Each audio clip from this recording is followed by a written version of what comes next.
यो बुढो त अब हुन्छ खाएको यो होइन यो हेर्नु नि यसको कस्तो एउटै त हुँदैन नि त हेर्दै हुनुहुन्छ हात्ती सरियो अहिले हामी चाहिँ भाटाधामको हात्तीसारमा छौँ। हात्तीहरू चाहिँ हाम्रो चरेर घाँसहरू पनि लिएर आइरहेको छ। माउतीहरूले हात्तीलाई लिएर आउनुभएको छ। यहाँ 3वटा हात्ती छन्। भित्र प्रवेश गरिरहेको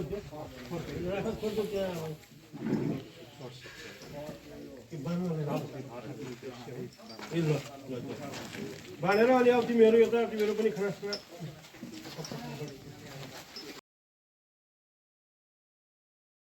आदरणीय दर्शकहरू नमस्कार।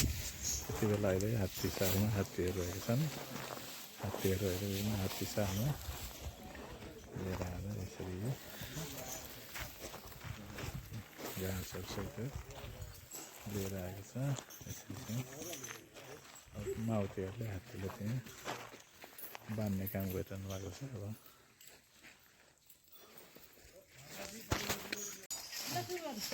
यो फेरि आफ्नो मेरो नाम वशिष्ठ कुमार सिंह। के हो तपाईँको यो अहिले यहाँको पद के हो? मेरो पद माहौत स्थायी कर्मचारी। अनि यहाँ कतिवटा हात्ती छ यहाँनिर चाहिँ यो निकुञ्जमा? हाम्रो घरपालुवा हात्ती 10वटा छ।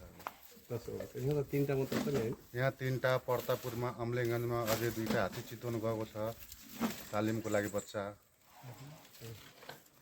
अनि के नामहरू छ हात्तीहरू? हात्तीको नाम बताइदिनु। अब यसको नाम चम्पाकली, अनि बिचको कामिनीकली, उता पूर्वतिरको मेनुकाकली, अरू वहाँ अम्लेगञ्जमा नारायणगञ्ज, राप्तीकली, बच्चा महेशगञ्ज, चित्रसेनकली, सीतास्माकली अनि भीमाकली।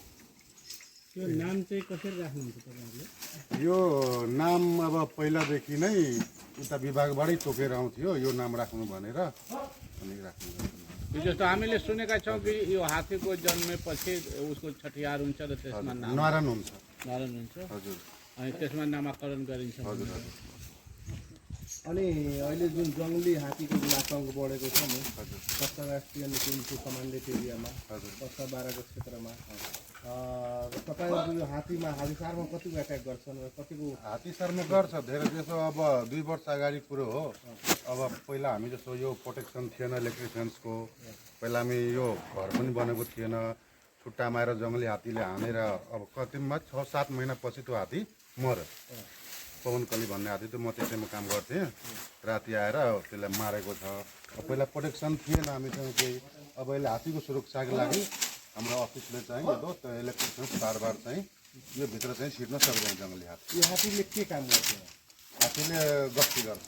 गस्ती पर्यटक त्यसको लागि। हात्ती सफारी पनि छ। कति लाग्छ सेवा यहाँ? नेपाली 900 एकजनाको। नेपाली टुरिस्टहरू भारतीयको लागि?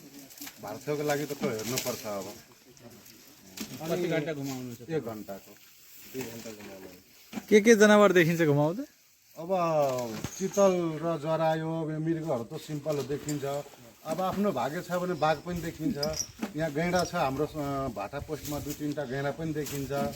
अनि के यो कति बजे चर्न जान्छ? के खान्छ यिनीहरू? यो बिहान जसरी अब दैनिक हामीले अब उठेर त्यसको यो पुरै भकारी सफा गर्नुपर्छ।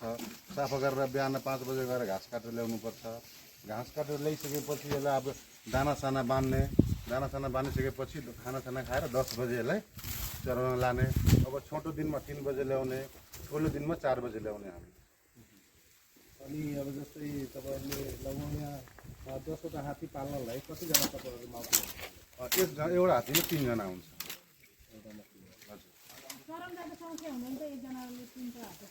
होइन होइन 3 जना हुन्छ 3टा हात्तीमा।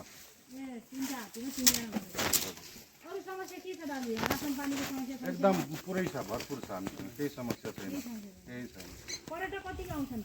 पर्यटक अब आउँछ त्यति त खासै त अहिले छैन। तर हिउँदमा चाहिँ अब पर्यटक आउने बेला यही हो, आउँछ।